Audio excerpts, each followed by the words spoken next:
Cruzeiro vence de virada e segue líder no Campeonato Mineiro. Foi uma vitória suada, sofrida.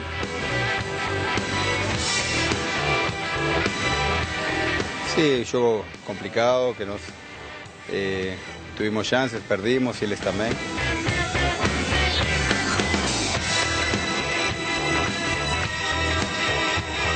Eu ainda lembro do primeiro jogo que a gente fez, assim, dos primeiros treinos que a gente marcava o campo com um tênis e a bolsa que a gente trouxe, assim. Nunca imaginei, em menos de 10 anos, desde que eu comecei a jogar, entrar num campo de futebol onde o Galo joga Libertadores, o Cruzeiro já disputou jogo.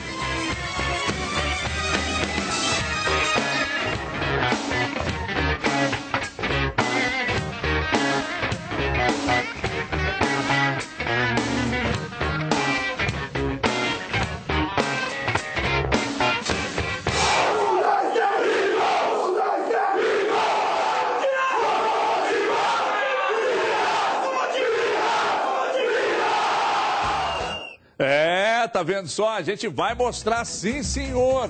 Mas daqui a pouco a gente também vai rolar os melhores momentos do Cruzeiro, da vitória do Cruzeiro, os melhores momentos da vitória do Galo. Mas antes eu tenho um recado para você, porque todos os mineiros podem vibrar com a sorte de contar com a Loteria Mineira. Desde sua criação, lá em 1939, a loteria possibilitou a geração de empregos, de renda e circulação econômica no nosso estado, arrecadando recursos para importantes projetos do governo de Minas. Você sabia, por exemplo, que o Mineirão, que tem 50 anos, foi uma das principais obras construídas com recursos da Loteria Mineira? É por isso que a gente sempre fala aqui com a Loteria Mineira, ganha até quem não joga. Olha os melhores momentos na tela, Cruzeiro 3, Vila Nova 2, e aqui a gente conta a história do jogo para você. Dimara Oliveira, boa tarde, Dimara. Boa tarde. 3-2. Quando o Vila ficou na frente do placar por 2 vezes, imaginei, será que hoje a Zé da Garapa? É verdade.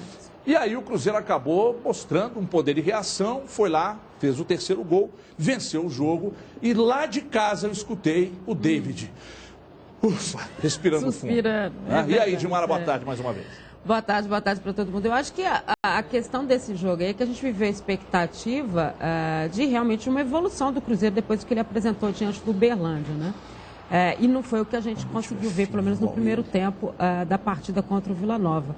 Jogadores que fizeram a diferença na terça-feira, como é o caso do próprio Arrascaeta, que jogou muito na terça-feira, e mantendo a mesma forma de jogar, né, mantendo o mesmo sistema de jogo, não apareceu bem. O Sanches Min na lateral, o Fabiano na lateral, enfim, situações de jogo que nós elogiamos na terça-feira não aconteceram nesse jogo diante do Vila Nova. O Vila marcou muito bem, eu até achei que no segundo tempo o Vila fosse sentir mais a questão física e o Vila não sentiu tanto. Naquela história que a gente sempre diz, né? O segundo tempo para o time do interior é mais complicado nisso aí. Agora, o Cruzeiro apresentou falhas do setor defensivo extremamente preocupantes, né? Porque quando você tem o Mancini e o Fábio Júnior, a gente vê que o Vila joga o tempo inteiro suprindo os erros e as dificuldades que esses 2 jogadores mais veteranos têm, né? Para que eles pudessem ficar mais livres, para que eles pudessem ter a movimentação. E o Cruzeiro deixou ele jogar. O Cruzeiro deu campo de jogo para o Vila Nova, o Vila ocupou os espaços, foi muito mais correto dentro de campo do que o Cruzeiro. Aquela história do Cruzeiro estar mais agrupado, que a gente viu na terça-feira, indo e vindo na recomposição com mais tranquilidade, a gente não acompanhou nesse jogo contra o Vila. E no segundo tempo, aí abriu tudo e todo mundo foi para cima e aconteceu o que aconteceu. Agora, foi um sufoco que o Cruzeiro passou em termos de segundo tempo também. Então, são situações que tem que se repensar do Cruzeiro. É o esquema que não dá certo? É continuar cobrando só do treinador ou continuar cobrando de uma irregularidade que os jogadores também apresentam em termos individuais? Eu acho que tem essa irregularidade também. Ô, Du, dá pra destacar o fato de o Vila ter jogadores experientes e, consequentemente, como são experientes, eles são tinhosos e o Cruzeiro teve dificuldade de suplantar um futebol tinhoso do Vila Nova ontem? Boa tarde. Boa tarde, Everton, telespectador. Não vou colocar na conta do bom jogo que o Vila fez por causa dos jogadores experientes, não. Eu vou ficar muito em função individualmente, o Cruzeiro tem ido muito mal. Muito mal. E existe toda essa conversa, essa expectativa por o trabalho do David, para que ele consiga dar padrão ao time, para que o time renda mais, para que o Cruzeiro evolua. Nada disso vai acontecer se os caras dentro de campo também não tiverem uma sequência de boas partidas. O Arrascaeta, que é o jogador, é o uruguaio vagalume, Ontem ele estava com a luzinha apagada de novo. Ele jogou com a luzinha acesa de vagalume em 40% dos jogos do Cruzeiro. Quando ele joga bem, geralmente o Cruzeiro vai bem. Contra o Uberlândia, o segundo tempo do Arrascaeta foi muito bom. Ontem apagado o jogo inteiro. Romero não brilhou como brilhou contra o Uberlândia. Fabiano não foi tão bem, apesar de outro cruzamento certo, outro cruzamento para mais um gol do Cruzeiro. A zaga do Cruzeiro dando muito espaço. Marcial, que a gente elogiou tanto depois do jogo contra o Atlético Paranaense, ontem foi mal, foi irregular, ontem não me agradou. Então, individualmente, o Cruzeiro foi mal. E, mais uma vez, um time muito dependente das boas jogadas. Alguém te agradou ontem no Cruzeiro? Alisson, mais uma vez. Só o Alisson? Não. Toda jogada que o Cruzeiro faz de qualidade, boa jogada, que dá alguma coisa, ela passa pelos pés do Alisson. Não só ontem. Contra o Uberlândia foi assim e outros jogos assim também. Pisano e o Elber entraram bem. Isso, esse que eu ia chamar a atenção. O Pisano. O pouco tempo que ele teve em campo, ele foi muito, muito melhor do que o Arrascaeta. Muito mais útil ao Cruzeiro do que o Arrascaeta. Por isso, no clássico de domingo, depois eu vou pedir uma salva de palmas para a Federação Mineira, por colocar esse, claro, e para o Atlético Cruzeiro também, mas aí depois a gente bate palma. O Pisano, o Arrascaeta de ontem não vai fazer a menor falta ao Cruzeiro no clássico de domingo. E eu acho que pela atuação de ontem, o David vai optar pelo Pisano no lugar do Arrascaeta e o Elber no lugar do Alisson. O Alisson vai fazer falta demais, porque esse tem rendido. É bom jogador e tem jogado bem. Então, apesar de todas as críticas que eu, principalmente, venho fazendo ao David aqui, ontem ele deu uma entrevista muito lúcida, assumindo que o time não rendeu, apesar das críticas ao David, ontem eu ponho na conta dos jogadores. Individualmente, o time do Cruzeiro ontem muito mal, muito ruim, e foi no embalo da torcida, que mesmo vendo aquela linhaca dentro de campo, continuou incentivando, principalmente depois da provocação do Mancini.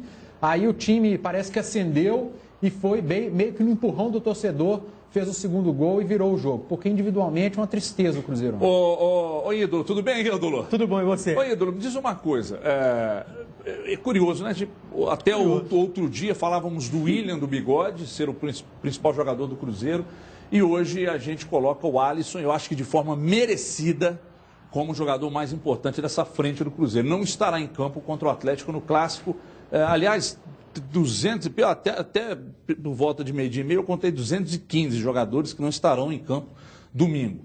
Agora, o Cruzeiro, diante do que você viu, Edu já falou, individualmente o time mal, muito complicado até de entender o que o Cruzeiro quis e fez no jogo ontem, mas ainda assim, você continua acreditando que esse time pode melhorar? Boa tarde. Boa tarde, Everton. Pode melhorar sim. E onde? Ontem não foi um grande jogo. Pode melhorar em todas as pontas. Individualmente, coletivamente também pode crescer. Cruzeiro fez um primeiro tempo em que a partir dos 15 minutos até conseguiu controlar mais o jogo, ter a posse de bola, ter ali certo domínio frente ao Vila Nova, mas nada digno de muitos elogios, porque não conseguiu ser criativo com esse domínio, não conseguiu ser incisivo, não conseguiu ter intensidade, ter várias oportunidades de gol.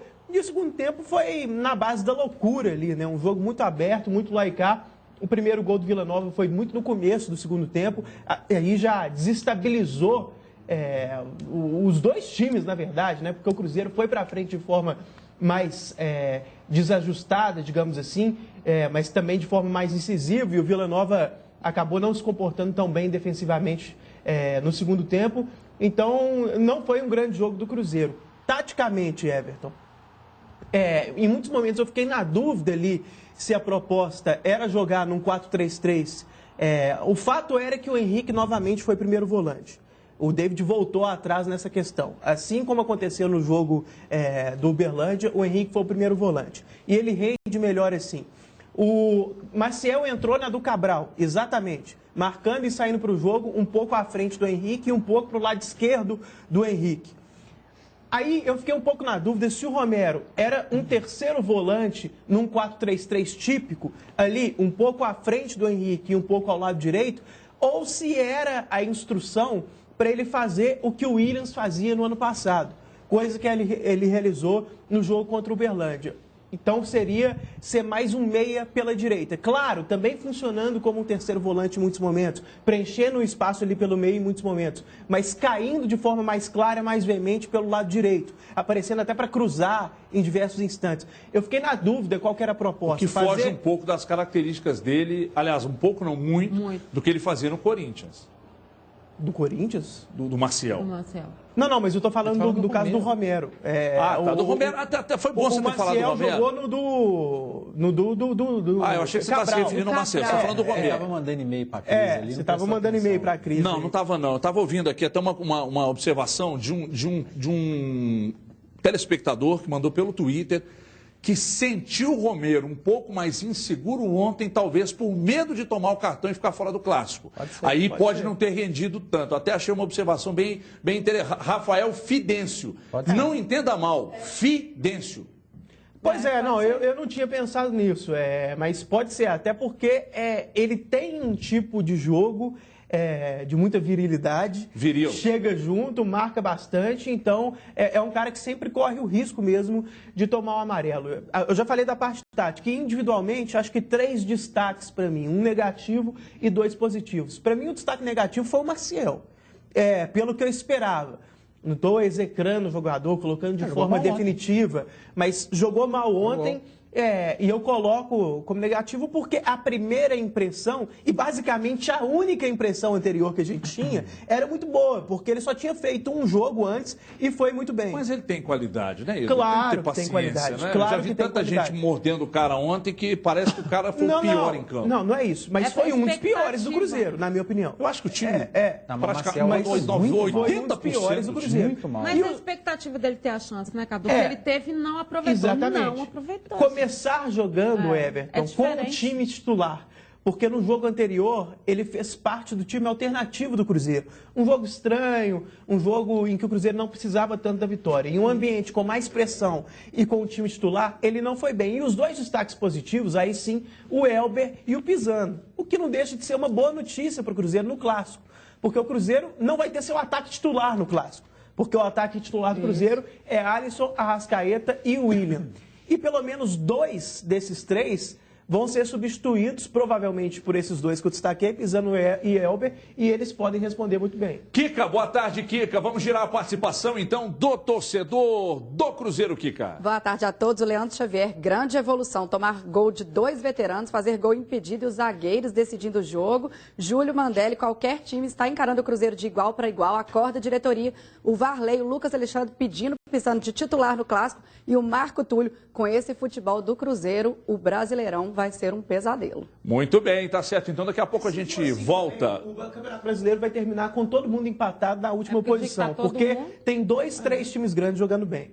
Então é bem relativa essa questão. A gente volta daqui a pouco para falar do Cruzeiro. Calma aí, muita coisa do Atlético hoje também. Aliás, os melhores momentos na tela e a gente já vai emendar para falar de tudo. Tem a questão do Giovani, a definição saiu agora há pouco. Mas vamos lá, hein?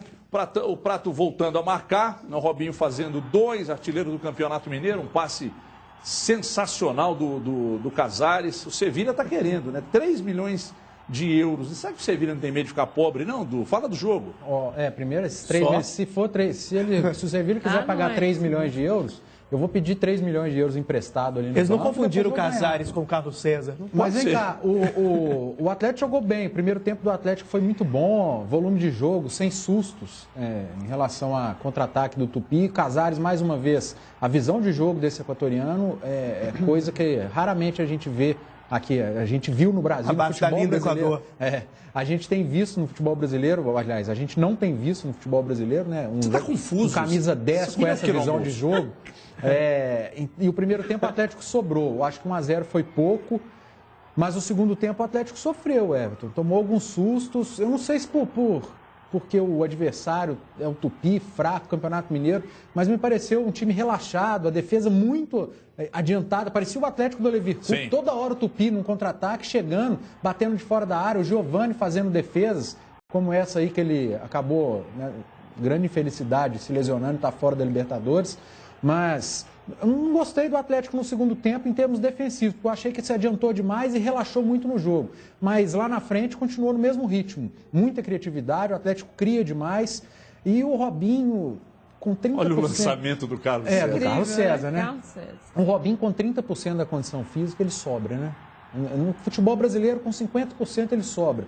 No Campeonato Mineiro, o futebol brasileiro está pior do que o 30%... futebol chinês, porque na China ele era reserva. Mas na China ele estava de férias, né? Ele tirou 3, 4 meses de férias. Nem cobrança férias tem, remuneradas, né? E agora ele voltou a jogar bola. Então, o Atlético jogou para o gasto ontem, na minha opinião. Tirando alguns sustos do segundo tempo, o time foi bem. O Atlético, mais uma vez, faz 3 gols e a liderança vai ser... Pro gasto foi bem? Decide. Não, foi pro gasto. Foi bem para um jogo contra o Tupi. Foi diferente daquele Atlético intenso contra o Colo-Colo, porque não precisou. Mas é mas se você querer uma motivação igual a de um jogo de Libertadores também, eu vou te contar. Não, a motivação igual do jogo de Libertadores, por exemplo, é domingo. Que nós vamos ter o Clássico. Eu só queria que fechasse a câmera aqui em mim um pouquinho, gente. Aí lá de cima, por favor. Fecha aqui em cima de mim, eu não sei se eu vou ficar sozinho. Pode voltar para cá, mostra, fecha nele. Eu não sei se eu vou ficar sozinho, mas eu queria pedir para os companheiros uma salva de palmas para a Federação Mineira, para Atlético e Cruzeiro. Final de semana, nós vamos ter um clássico com 6 desfalques por causa de convocação de seleção brasileira de data FIFA. As lesões não são culpa da federação, mas, gente, que falta de inteligência da Federação Mineira e com a concordância de Atlético e Cruzeiro, eu não sei. Eles se superam a cada campeonato. O que contação é o seguinte... As contusões são culpa de quem? Nós temos umas contusões, não sei, né? Eu já vi. Hoje pela manhã foi sensacional ver, começar a ler os questionamentos com o trabalho do Departamento de Fisiologia do Atlético. Né? Como se ele tivesse alguma culpa... Como se ele tivesse alguma culpa no que aconteceu ontem, né? Então, menos, gente. Seja menos. Olha aqui. Daqui a pouco nós vamos voltar a falar, tá? Agora, o Eduardo tem razão, embora a gente, de fato, tenha uma excepcional relação com a Nina lá na federação e tal. Não é a Nina que faz a tabela, não. Se fosse, é outra coisa. Marcado, você precisa esperar eu acabar de falar para vocês começarem a me agredir. Não tem que fazer essa ressalva que você fazia, não. Tem porque tem uma relação excepcional com a Nina lá na federação. Sempre que a gente pede as informações, né, de uma prestimosidade, um negócio excepcional. Mas ali tiro só ela também, viu? Porque eu vou te contar. Aliás, eu gostaria até de entender por que a federação existe. Por que as federações existem? Para votar na CBF. É um preposto, ela só particular o negócio, né? Não tem a menor... Sabe, eu tenho um negócio para te vender, para que eu preciso passar pelo Cadu? Eu tenho um negócio para te vender que você quer comprar. Aí eu passo pelo Cadu, para o Cadu intermediar um negócio, mas para quê? Se eu posso tratar direto com você? Né? A interlocução é o cacete, porra. Interlocução de quê? Para fazer tabela, gente, para fazer tabela. Chama o Ricardo Luz, que, aliás, um abraço para o Ricardo Luz, companheiro do Rádio Esportivo, um grande narrador, passando por um período complicado na saúde. Foi aqui meu abraço para o grande Ricardo Luz. Mas para fazer tabela, contrata ele, que faz melhor. Né? Agora, importante uma parte do discurso do Dudu. Né? Não tem um arbitral, a federação apresenta e os clubes assinam. Então, nesse aspecto aí, você tira 50% da responsabilidade da federação e mete nos clubes aí, porque eles assinaram no arbitral. E eles também podem questionar, mas de repente nem lembravam, né, que era data FIFA. Ai, papai. E outra coisa, vocês não queiram controlar o que eu falo aqui não, porque vocês não me dominam, tá? Olha aqui, o Gardenville é um empreendimento excepcional com lotes de até 1.000 metros quadrados, localizado às margens da BR-040, a 10 minutos de Sete Lagoas. Por que eu chamo do empreendimento dos boleiros? Porque os jogadores estão comprando muitos terrenos ali. É um grande empreendimento, é um baita de um investimento, com prestações fixas de R$ 599 mensais, sem consulta ao SPC ou Serasa, sem dificuldade nenhuma, sem a menor burocracia. A gente leva você até o local para conhecer o empreendimento. São pouquíssimas unidades ainda à venda. Bandeirantes Imóveis, 34850123. Ligue agora, marque um horário, vá até o empreendimento e conheça. 99907-9139, você chama agora e fala, Rafa, me responde se você assim pergunta, que você precisa saber que eles vão te informar. Você vai fazer um grande negócio com toda a solidez da Bandeirantes Imóveis, 34850123. Vou para um rápido intervalo. Na volta, a gente abre com o Atlético e daqui a pouco volta a falar do Cruzeiro também. Até já.